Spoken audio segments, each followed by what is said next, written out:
Hi, I'm Rochelle, and you're listening to Box F1 Pod. We're back! Today we're discussing the 2023 season opener, the Bahrain GP. And apologies for the delay in release. I appreciate you guys being so patient with me as I recover from surgery. I'm getting much quicker, I promise. And thank you to all the boxes that reached out with all the kind words. It was so sweet. But before we dive into the race and everything that happened on track, it's time for the digital warm-up. Do-do-do! Lap 1, off the grid. So I know there's been so much discussion about this online already, but the new opening titles. First of all, I just love the production this year, the way they color the names in the spinning Pirelli tires, the like walking in between screens all around them. It's so good. And I love all their poses this year. I'll get to the important one, but they're all like weirdly dramatic in kind of a different way than they've been before, and it's kind of all cohesive. That makes it seem like they're like all in a fighting crime group or like in a boy band together or something. I'm obsessed with it. And yes, before we get to George, I also want to point out Lance's neck has gotten girthy AF. I don't know what it is, but his neck is definitely like the width of his shoulders. Everybody else's neck to head to body ratio seems slightly more under control. Maybe it's the ankle, but Lance's neck is thick in this video. And now, of course, George's pose. Poor George Russell is just living his life and somehow keeps like becoming a meme without trying to or even wanting to. Like the whole shirtless thing that was encouraged by Alex Albon, and then it like took a life of its own, which by the way, Lewis Hamilton did like a lie detector segment with Sky Sports, and he was asked if he thinks George takes his top off more than him, and he said yes. Funnily enough, George recently said in an interview that he thinks Lewis takes his top off more. Then Lewis was asked if he could beat George in an arm wrestle, and he said yes, but that turned out to be a lie. And then he was asked if he could take Toto, which he said yes to as well, and that turned out to be the truth.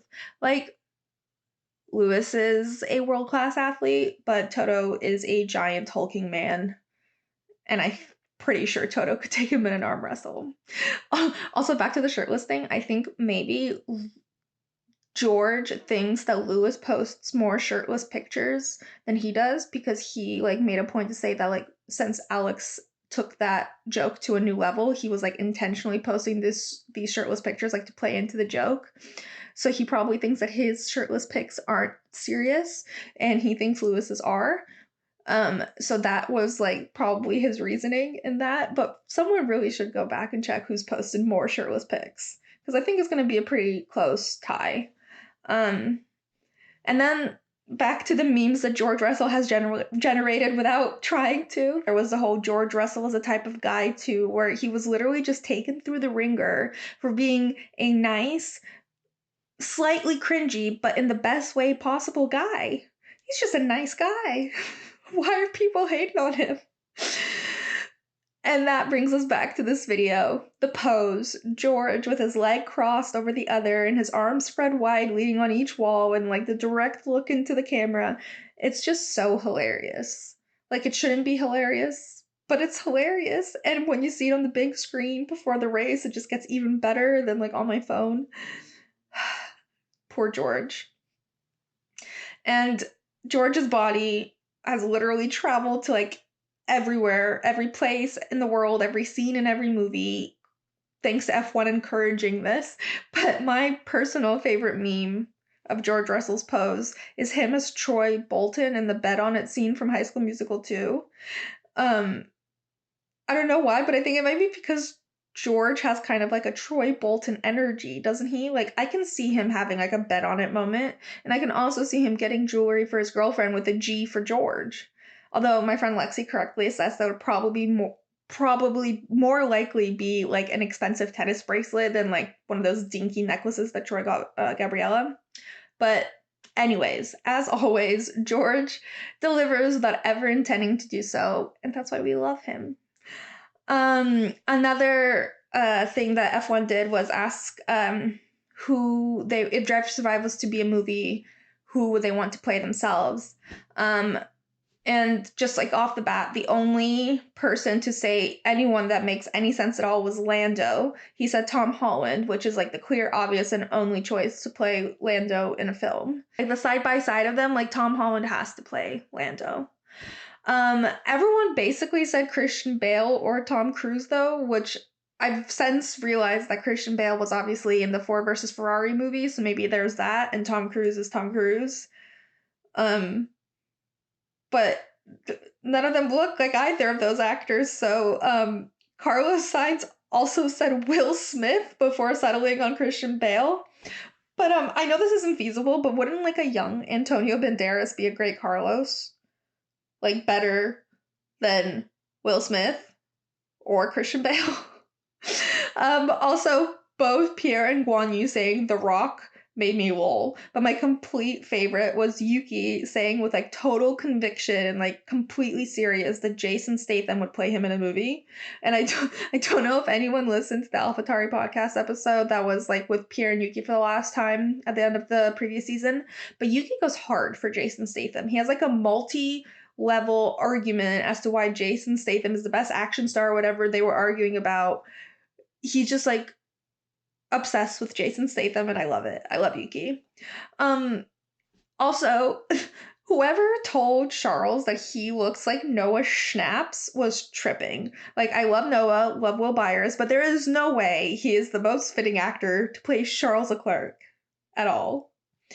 Another hilarious video, was like Alex was doing something with Williams or with F1, and he had to like paint his new teammate. And in the process, explaining what he was about to do, Alex was like, so Logan looks like a discount superhero? I mean, can you even? If I had something to spit out of my mouth at that moment, I would have done. That is just one of the greatest, most cruel. It's not like cruel, but like it is an insult. But it is a hilarious insult. It is top tier Alex Albon.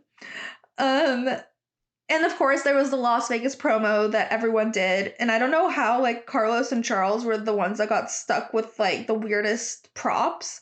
Everyone is just wearing that bedazzled jacket and like rolling dice or shuffling cards or winking or doing something Vegasy. And side note, did anyone notice that I think Gunther was the only team principal to participate? And then like there was like that clip of him leaving still wearing the jacket, like he just wouldn't take the bedazzled jacket off. Classic Gunther. But back to the drivers. Carlos got stuck with the hangover baby, which has affectionately been dubbed Baby Carlos. And Charles got this horrible Elvis wig. And like the best part of this is him commenting on TikTok saying, "You told me everyone was wearing that." Dead. He looked so bad in that wig. If there was a way to make Charles look bad, F1 found it. It was hard. They struggled, but they made it happen. And I think it's hilarious that they like reassured him that everyone was going to be wearing it, and no one was.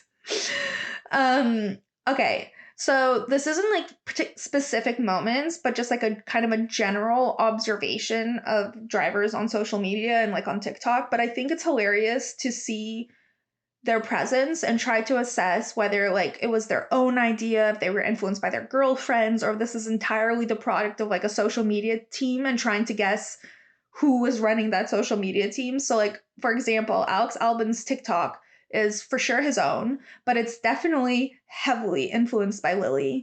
And I think this is further backed by a Q&A he did on his Instagram story the other day, which I think I've mentioned before, but he was asked what his favorite T Swift song is, and he just said he needs to ask Lily. And right now his main focus is trying to understand the Haley Selena drama. I just need to know if Scandival from Vanderpump Rules is on their radar at all, and if that's been a discussion. Like, how deep does Lily's pop culture like lesson? How deep do her lessons go, you know? Also, the Ferrari account is 100% run by a chick that's like on the border between a millennial and a Gen Z. Like, they definitely recognize and heavily utilize the assets at their disposal, aka Charles and Carlos's faces and milk it for like all it's worth. But I did laugh when Carlos and Charles were on stage in Bahrain, and they played one of their TikToks on the big screen where Carlos is holding Charles as Charles is like running in place, and they're both like face palming, like looking so embarrassed that this is playing. And Charles goes, "We are forced to do this," and you know that they like it was clear that they were being forced to do this, but to hear him say it out loud just makes it even funnier. That is also the TikTok, by the way, that everyone kept resharing, and like the caption was like for Charles's 2022 season in a nutshell, where he's like running in place and can't get anywhere. Tragic. Also, Fernando has a TikTok now, and the first video, or maybe it's like not the first video, but one of the most recent videos, set like it's the text says F1 drivers can't be good at TikTok, and then it says my honest reaction with a colon, and it's just like a bunch of little clips of him like smirking at the camera from different angles and like different places, and the caption says living in my TikTok era now.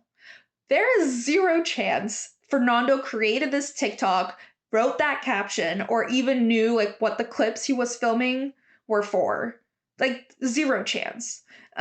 And at first I did think that him having a TikTok was like a contractual obligation since Aston is sponsored by TikTok, but Lance doesn't even have an account.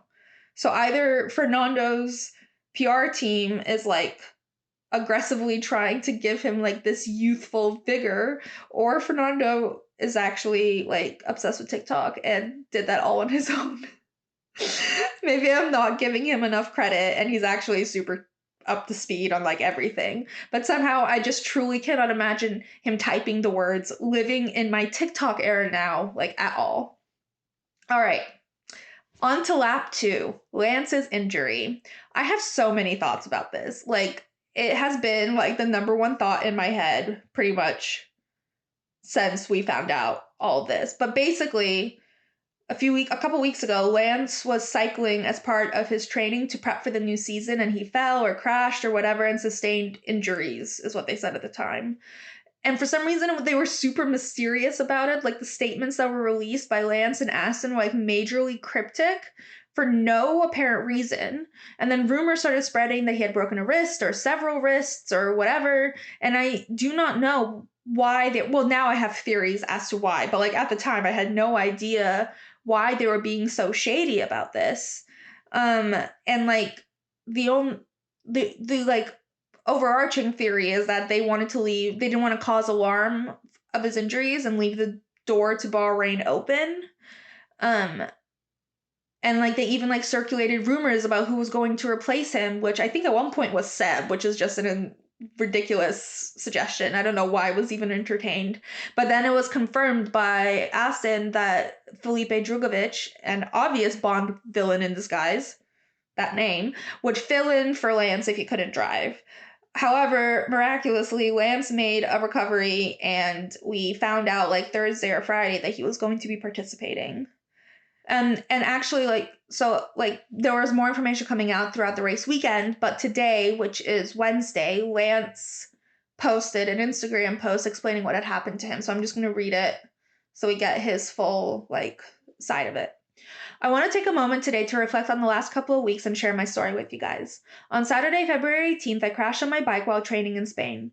The scans showed I had a fracture and a displacement in my right wrist, a fracture in my left wrist, a partial fracture in my left hand, and finally, another fracture in the big toe on my right foot.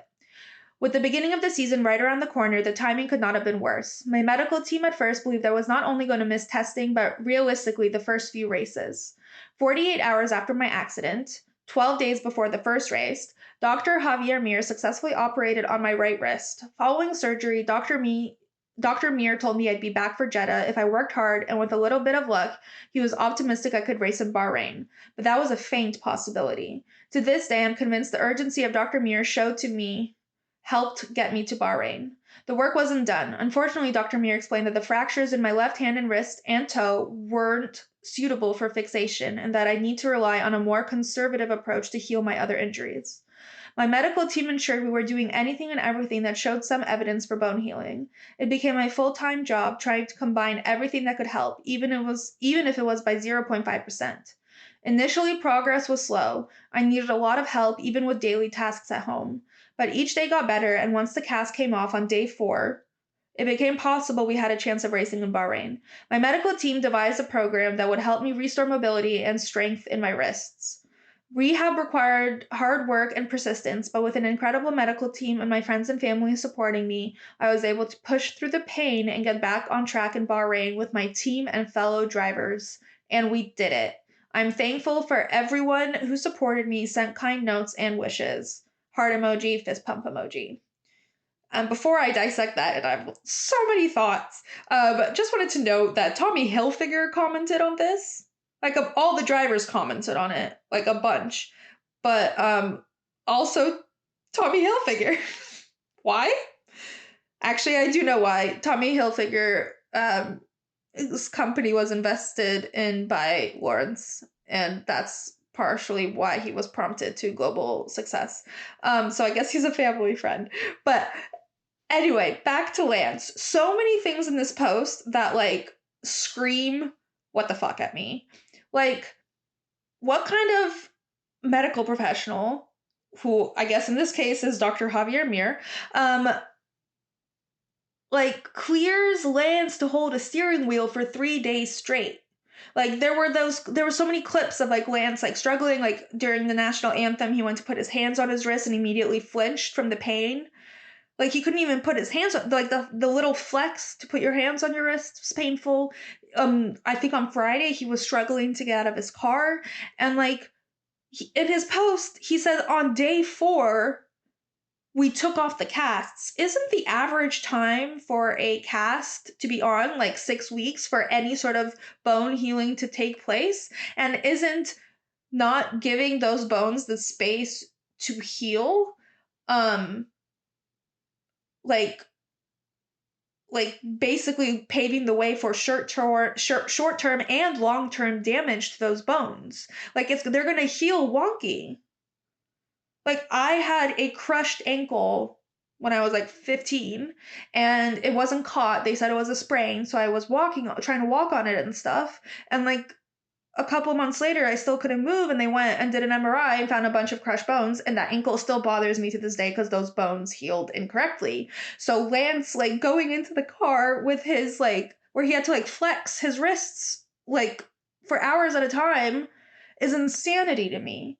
It truly, like, blows my mind that anyone allowed him to do this. And of course, there might be circumstances that I'm not considering, like, that he has an entire team and his father to back these doctors to, like, do everything in their power to make this work. And maybe if the average person had that at their disposal, there wouldn't be a need for like a 6-week cast process, but that doesn't seem correct. I'm gonna ask my physical therapist when I see her next if this seems at all like a probable scenario, or if he's a freak of nature, or if something is afoot. And I am a big fan of conspiracy theory, so I'm just gonna dive right into this. Holding that steering wheel, like, if he gets like a stab of pain and flinches, he could crash into someone, he could crash into the wall, he could hurt himself, damage the, like, there's so many factors in this that I feel like should be taken into consideration, which leads me to my first conspiracy theory. And the, like, way Aston Martin released all of this information was to try to, like, gauge concern from the public and from the FIA from, like, meddling, because if they knew the extent of Lance's injuries, maybe they were candid, like, behind the scenes, and I don't know, but assuming they were as candid with the FIA as they were with the public, then that to me seems like trying to buy time before they, like, really reveal the true extent of Lance's injuries. Because I cannot see how the FIA would allow him to race for his safety and other safety. And also, like, there must be something with, like, G-force impacting how, like, bones. And if your bones are broken and you're, like, being attacked at that force, that must cause pain too, right? Isn't it painful like when your bones are whole? Don't know. Okay, my second conspiracy theory about this is that I cannot for the life of me believe that a doctor could clear him for this without some sort of influence. And this is all obviously allegedly and a crazy conspiracy theory that I am writing like wholeheartedly, and it's obviously could not be true. But is the influence Lawrence Stroll's wallet? Basically, like, I just find it hard to believe from a medical standpoint, from like a legal standpoint, from like a racing, like any standpoint, that any of this stuff is plausible. All of it is just kind of suspect, you know? The casting is a big thing because casts, like, you mold something on a person's hand, you're going to take it off after 4 days. What can happen in 4 days? Nothing can happen in 4 days. A seed can't grow in 4 days, let alone a bone, unless he has like Skelegrow. Like, is Madame Pomfrey there? Is Dr. Mir a front for Madame Pomfrey with like a bottle of Skelegrow, and that's how Lance recovered? That's the only explanation I see. As it stands, though, I, like everyone else, obviously am like in disbelief and awe, like so impressed that Lance was allowed to drive, but also that he did drive and he drove at that caliber. I don't want that statement to be equated to what some people are doing. Like, some of the comments I saw were like kind of impressive, but I still hate you, or I dislike him a little less after this. Like, people are so annoying. Like, someone driving a week after surgery isn't like sudden proof that he cares about what he does or that he deserves to be there, you know? Like, it's a very impressive feat. It's like he deserves all the awe and respect in the world, but it's not like, I thought you sucked before, maybe you suck less now. It's more like, I think it builds on who he is. Like, I think Lance is a good driver, he's a decent driver, and he's a really nice guy, but he's just like unassuming and harmless. Like, I guess I was kind of indifferent about him for a while, and his only flaw is his dad. And what are we judging him on his dad for? Like, he's like just harmless, and he's a sweet kid. He's Canadian, for God's sakes. He means no harm. But like, what I will say is that this thing that he did just makes him such, it just gives him so many more layers. Like an ogre, he suddenly has all these layers. And he's just become like this complex character that I didn't really see before necessarily, like to this depth. Like, I think it shows his grit, his determination, his skill. But I also think it poses some fascinating questions about his relationship with his father, because like that certainly had to play a role in his commitment to race in Bahrain. Basically, my point is Lance was good before, and now he's even better. Not he was horrible before, but now maybe I could see like the light at the end of the tunnel. That's dumb and rude. Don't do that. But I do think he's fascinating, and I'm still like, kudos to him. I will be talking about this a lot, I think, because like this was like a top of mind the entire weekend for me. All right, enough about Lance for a second. Let's move on to lap 3, the Red Bull Aston thing. So, can I just say that the pink Mercedes was a much catchier name, and there's no way to make Aston Martin copied Red Bull sound like pithy.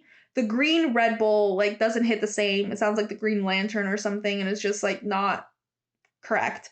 But basically, there are like casual accusations floating around that Aston like quote unquote copied Red Bull this year. I say it in quotes because what actually happened is Aston hired a bunch of Red Bull engineers who I guess used a similar blueprint to what they were using back at Red Bull.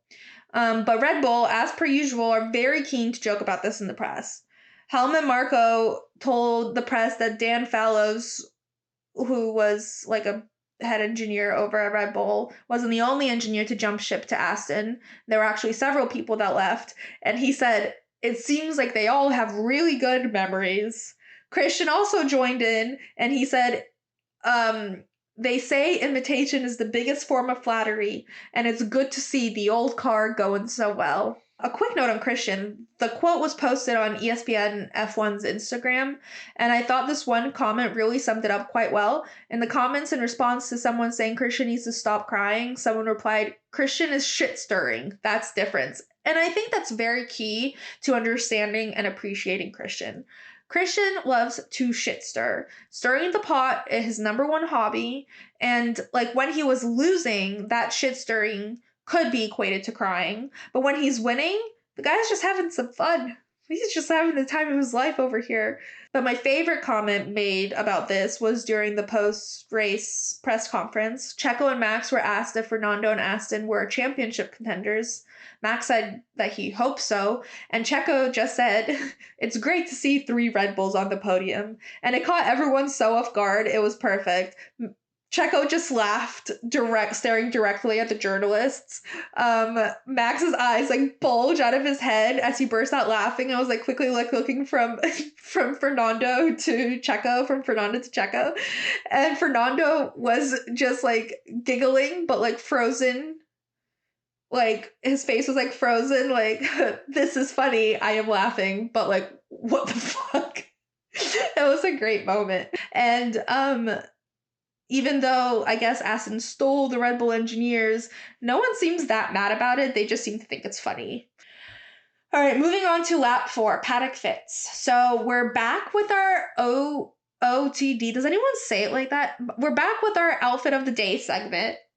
Rating the best dressed in the paddock, and I'm gonna add a few more into the mix. So Yuki has been bringing his fashion game lately. Like he's still decked out in AlphaTauri, but he's been like looking really good. And I do have to shout out his fit at the Juventus game that he went to like a week ago, where he was wearing this like black jumpsuit that I think was Issey Miyake, but he looked so good. And this is 100% Pierre's influence, without a doubt. Like I don't think Pierre picked the outfit out for him, but like Pierre's impact on Yuki is to dress better. And who's number 1 in the comments? Pierre. Also, George clearly didn't have Carmen with him in Bahrain, and it shows. Like he's wearing like little pinstripe shorts and like this navy quarter zip. He looks like, I don't know, a stranded member of like a barber shop quartet that like performs on yachts or something, or those boats that are like in the south, like in Louisiana, you know, with the big wheel. That's what I imagine him on. Like he needs Carmen. That's all I'm gonna say. Lewis delivered multiple outfits as usual. One was a black Miu Miu sleeveless cardi vest with no shirt underneath, which honestly was the most practical look. He wore this really cool matching red set from the Elder Statesman and Zegna collab. Looks great, but also looks thick. I can't imagine there wasn't like a whole sweaty situation happening under there in Bahrain. Like as usual, it's a great outfit, but I can't seem to let go of my innate need for functionality in outfits. And like this is very cool, but it also looks very hot. And like that's all I can think about when I look at it. I'm like, if you like Control X him and then Control V him into like February in New York, I'd get it. But 81 degrees in Bahrain, I get it less. Also, I think someone noted that like Lewis wears his outfits for exactly like 100 meters from walking into the paddock to the Mercedes garage where he changes into his Mercedes clothes. And I'm always about like wearing something for the fit, for the gram, like for the looks, like totally get it. But it is a lot of work for 100 square feet, you know? Like I love it. I don't know if I would have the commitment to follow through on that. And then of course we come to my reigning fashion champ, Guan Yu, in his little cream Prada sunglasses and his black Dior t-shirt and black pants and the cute Dior sneakers.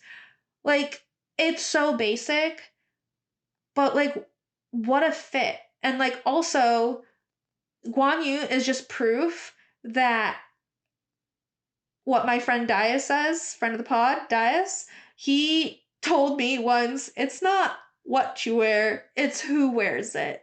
And that has never been more true than with Guan Yu. This is like a basic ass, like, designer logo shirt, jeans, sneakers, sunglasses thing that would look boring on anyone else, but he just makes it not basic. He somehow is able to elevate anything. And he's also the face of Lululemon now, which you could argue is the most basic of all.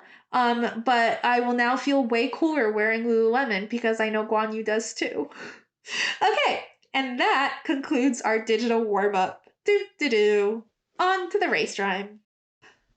After an endless winter break, welcome to the first weekend of F1 2023. As tradition goes, we're kicking things off with the Bahrain GP. Oh, and say hey to newcomers Oscar, Nico Logan, and Nick DeVries. First, Lance Stroll fell off his bike, crushing both wrists, a hand, and a toe. But even though he landed in the hospital and had surgery like 2 days ago, Doc was like, your toe's fine. You don't need limbs when the lights go out and you gotta go. Speaking of Aston, let's check in with big man Lawrence Stroll. He poached some Red Bull engineers, but it's not a green Red Bull yet, trolls. And with Fernando, the 5-year plan and El Plan become one, because El Plan is win in Espanol. Anyways, when the lights go out on Sunday and the racing is underway, Max was like, see ya, wouldn't want to be ya, and then we don't see him till the checker flag is on display. Elsewhere on the track, however, there's still some drama, so here's the play-by-play. Oscar retires with an electric issue that a second steering wheel could not fix, and Lando's got a pneumatic situation which requires a pit stop, or like 6. Knock knock, who's that at Zach Brown's door? It's Karma for being 2022's #1 dick. Meanwhile, Esteban finds himself on the receiving end of the FIA's wrath. He gets a trio of super nitpicky penalties for being a little too fast and like slightly off the path. Esteban literally was like, I can't even, and straight up retired to avoid a further bloodbath. And although at first it looked like Ferrari might have some good luck, Charles's car literally just died, and we all let out a collective, fuck. Please, oh please let this be a one-off. Get it together, Ferrari, and just like, don't suck. But now for the best moments that will forever live in my memory. Bless up Nando for embracing his role as anti-hero of the century. Because Fernando Alonso has arrived and he's bringing big main character energy. First, he battles his old foe Lewis and overtakes him down the inside. Then he sets his sight on Carlos and is like, I'm the Spanish king now, step aside. And when he signed off on that overtake with a, okay, bye-bye, I literally just died. And that's the first chapter of Fernando's comeback story. Max and Checo are there too, but that's just like standard podium inventory. Another worthy shout out though is Pierre, who's basking in 11 overtakes into race glory. That's it for the season opener in Bahrain. Will Ferrari catch up to Aston and Red Bull, or will there be more pain? All is still for play. Can't wait to see how Jeddah will keep us entertained. On to analysis. So, like we do with most races that aren't like edge of your seat thrilling, we're going to highlight like some key team strategies, some battles, and driver performances. First up, though, let's quickly run through qualifying and the starting grid. I think the two major things that happened at qualifying were one, Charles didn't do a fast lap in Q3. The reasoning behind that was apparently to save tires. That meant he wasn't even like gunning for pole and just like settled for P3. The second situation was that Pierre got a lap time deleted, which meant that he would be starting the race last. Pierre was also fined €100 for going 0.6 kilometers over the speeding limit in the pit lane, which is just classic Pierre stew. Classic Pierre stew drama. And notably, Fernando qualified in P5, which ended up being kind of a disappointment for a lot of people given the hype from the Aston Martin at testing and then during the weekend's practice sessions. Don't worry though, they'll recover. So the starting grid looked like the following. Max, Checo, Charles, Carlos, Fernando, George, Lewis, Lance, Esteban, Nico, Lando, Valtteri, Guan Yu, Yuki, Alex, Logan, K-Mag, Oscar, Nick, and Pierre. All right, now let's get into the race. I'm going to take this team by team, so we're going to kick things off with McLaren. And let's first start with Oscar. Oscar had an electrical issue that they thought was steering wheel related, so they brought him in to change his steering wheel, but nothing happened, so they had to DNF in like lap 12. I mean, like, all I can say is I hope Otmar and Daniel are gloating a little. Not at Oscar, because it's not Oscar's fault, but like I hope Daniel's like, see, wasn't me. And Otmar just is like, hee hee. my driver got a point, so woo. But like obviously not at Oscar. None of this is Oscar's fault. He just kind of collateral damage in the whole situation. Then Lando. So like straight up in lap 1, there was an issue with Lando's car. His power unit had a pneumatic pressure leak, which meant that he had to pit frequently to recharge the system by, I guess, pumping air into it. Please don't ask me to explain a pneumatic pressure leak. I can explain a pneumonic device to you, which is a completely different thing. But a pneumatic pressure leak, all I can tell you is that it's part of the power unit and it requires pumping air into it to recharge it. Okay. And basically, it had to be recharged every 10 laps, pretty much. So Lando ended up with 6 pit stops. And honestly, if I were Lando, I think I'd rather DNF than pit 6 times to pump air into like whatever. Like he was so done, he couldn't even be upset during his post-race interviews. When he was asked if there were any positives, he said the pit crew got a lot of practice. But that is just truly such a tragic way to race. It's not even racing at that point. Like, I don't know why they bothered. They literally DNF'd Esteban to avoid penalties. Not really, I made that up. But like, what was the point of doing this besides, as Lando said, for the pit crew to practice? Lando truly deserves better. Like, that was like a joke.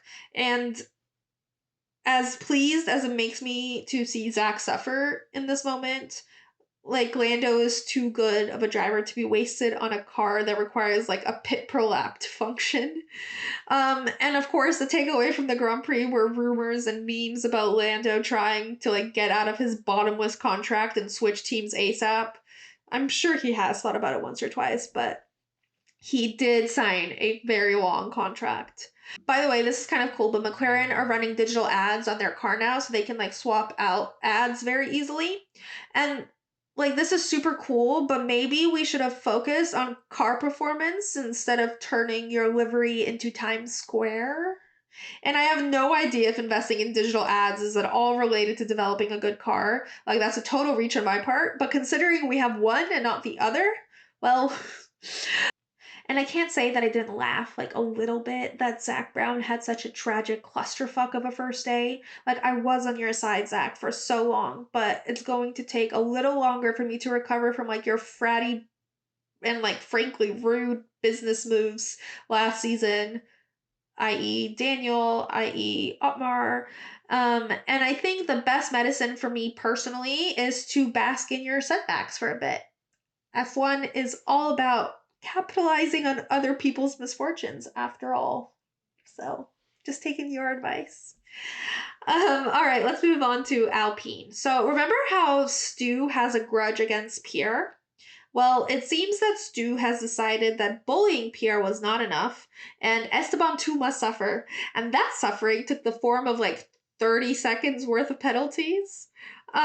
So first, the band of Stews noticed that Esteban's tire was like slightly out of the square during the start. To be honest, this required like such like a big magnifying glass that the commentators like literally kept coming back to this being like, was he out of line? Where? There were theories that he like shifted during the start and his car moved a tad, or they just like didn't align him perfectly. I don't know.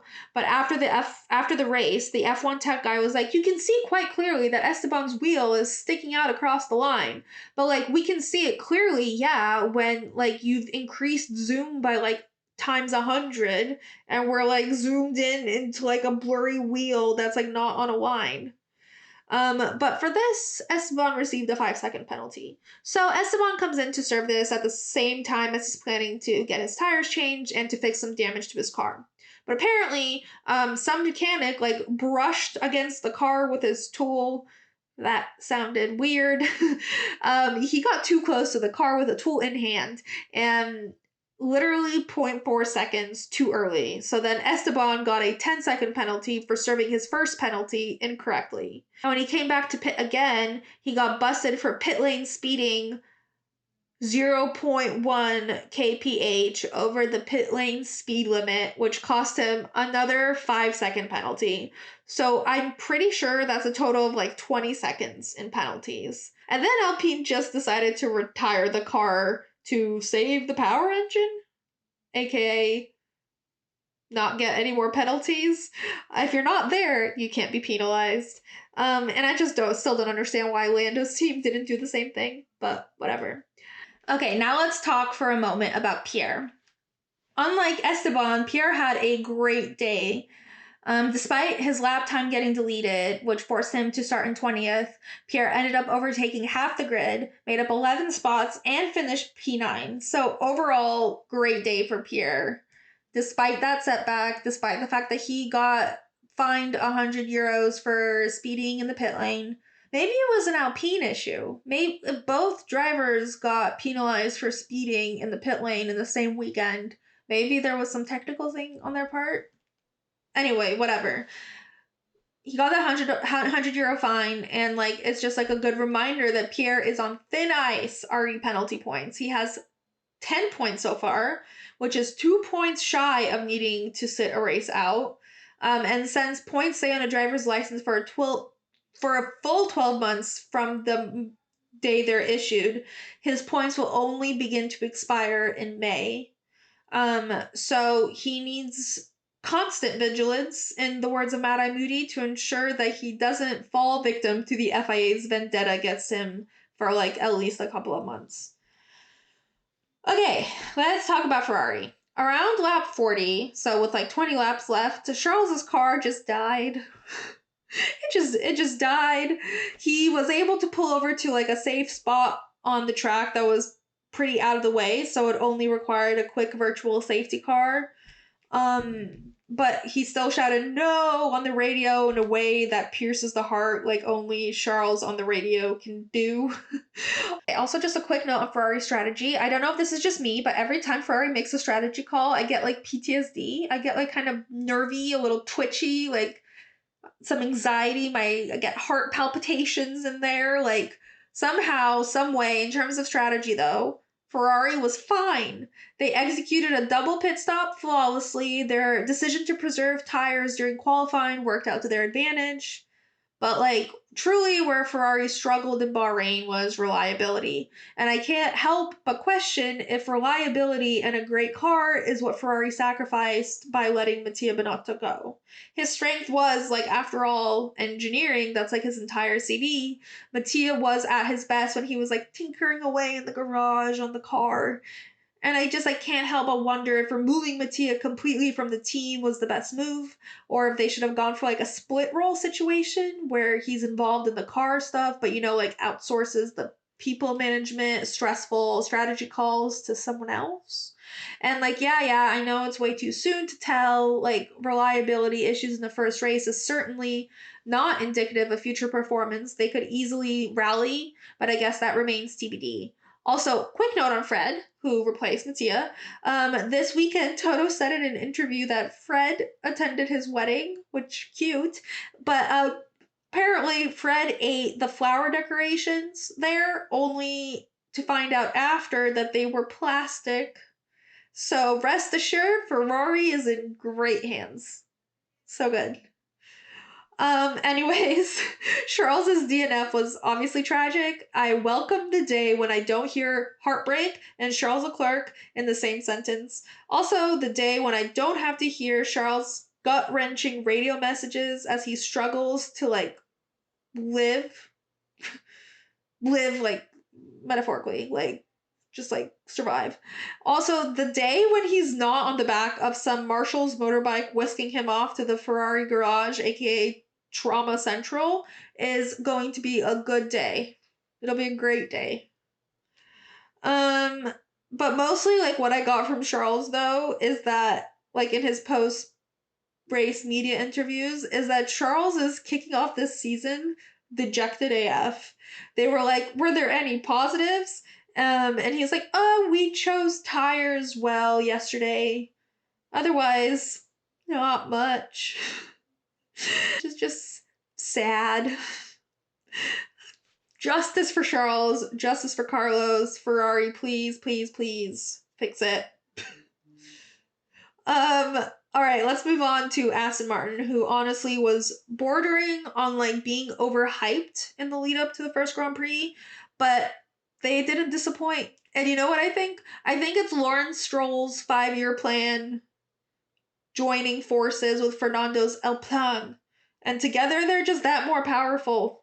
And I really hope they continue to dominate because it's so fun having a new contender like up there in the mix. And it's so fun that it's them. They're just like a fun team to have there. First, let's talk about sweet little Lance, who is at this Grand Prix for reasons I've already discussed, and I'll get all riled up again, so I'll just stick with the fact that Lance drove like a top athlete with no broken bones, and to add on to that he did have multiple broken bones in his hand, wrists, and toe. That just like takes it to a whole new level. So like he started in P8 and he did have a little contact with Fernando towards the beginning, which Fernando just like could not let go of. He was like, "Who hit me? Did you talk to the FIA yet? What is happening?" For like 40 laps of the race until things got interesting. Which to be fair, not much was going on, so fine, Fernando has nothing else to focus on. But weirdly, his team just didn't tell him that it was Lance that touched him. Other than that, though, Lance had an incredible race, finished P6, managed to outdrive a Mercedes. Super impressive. Weirdly, I saw no shots of Lawrence celebrating, but we did get several shots of Lance's mom, who I assume was in town because of Lance's broken limbs.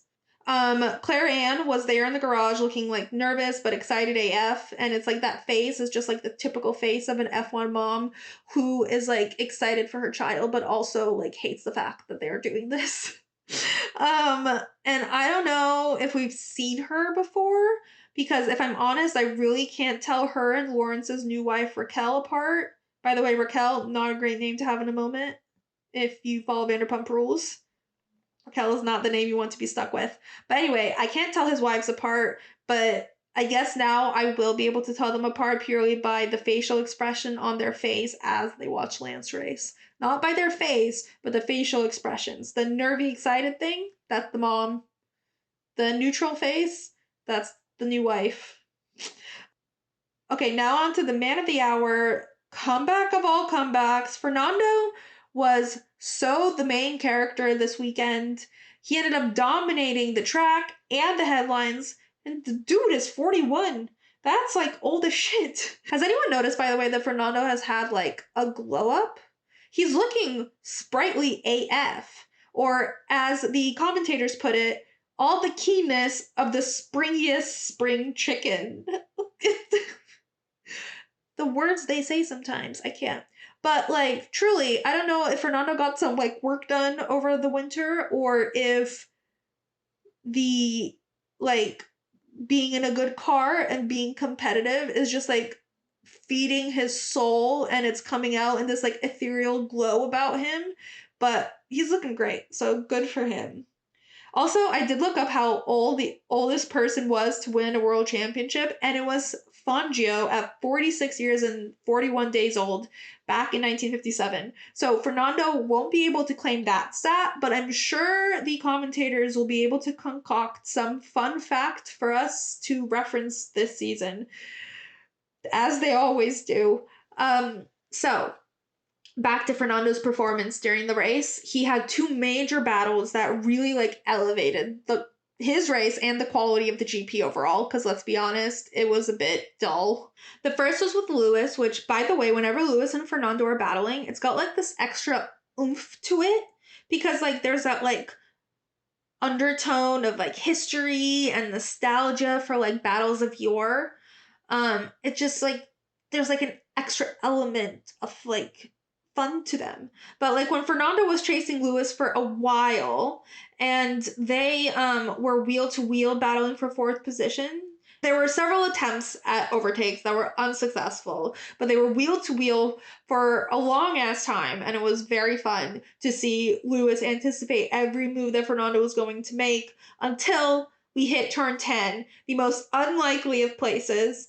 Lewis goes to block from the outside, which is the natural way to do it in turn 10, although there really isn't a natural way to do it at turn 10 because that's not really an overtakey place.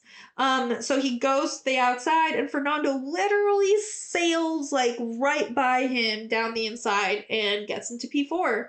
And it was truly exhilarating to watch. It was insane. So now Fernando starts charging at Carlos to, I assume, take back the throne as King of Spain. Except, unlike the Netflix episode with that title, there was much more at stake here than like P7 or whatever they were fighting for in like the Spanish Grand Prix of 2018. Here we're fighting for a podium position, and people are actually paying attention to this battle. So in his first attempt, isn't there contact between Fernando and Carlos, and in slow motion, I do think they actually did touch, but Fernando manages to regain control in time and continues his pursuit, literally almost wheel to wheel with Carlos before he gets DRS and is able to overtake him into turn 11, and it's so exciting again. It's like so fun. Every one of those overtakes was just brilliant. And I am just obsessed with Fernando's radio message, just going, yes, bye bye. And this is now the second time in like a week that I've heard Fernando say bye bye. The first was on Drive to Survive when he went, bye bye, I'm still the bad guy, smirked and just like walked off camera. And I just think Fernando saying bye bye in any capacity is my favorite thing. Now I'm just imagining an NSYNC meme with him. Bye bye bye, bye bye. Sorry. Him saying bye-bye just makes me giggle. So after that, Fernando was just chilling. Like, he obviously can't even dream of catching up to Checo and Max, so he's just cruising along, chatting away to his team on the radio. He says, this is a lovely car to drive.